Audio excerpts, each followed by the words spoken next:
night before Christmas, a UCB tradition. Twas the night before Christmas, when all through the house, not a creature was stirring, not even a mouse.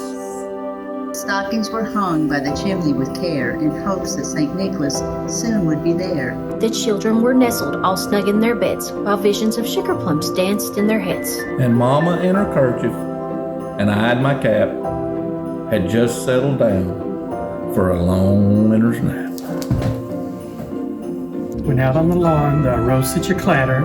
I sprang from the bed to see what was the matter. I light up the windows, I feel like a flash. Tore open the shutters and threw up the sash. The moon on the breast of the new fallen snow gave the luster of midday to objects below. When what to my wondering eyes should appear but a miniature sleigh and 8 tiny reindeer. With a little old driver so lively and quick, I knew in a moment it must be St. Nick. More rapid than eagles, his coursers they came.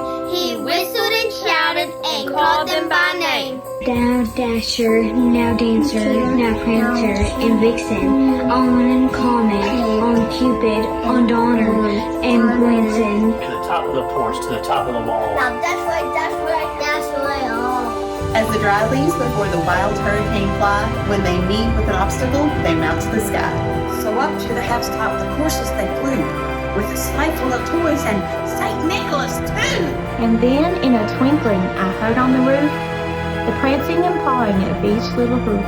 As I drew in my head and was turning around, down the chimney St. Nicholas came with a bound. He was dressed all in fur from his head to his foot, and his clothes were all tarnished with ashes and soot. A bundle of toys he had flung on his back, and he looked like a peddler just opening his pack. His eyes, how they twinkled, his dimples how merry, his cheeks were like roses, his nose like a cherry. His droll little mouth was drawn up like a bow, and the beard of his chin was as white as the snow. The stump of a pipe he held tight in his teeth, and the smoke encircled his head like a wreath.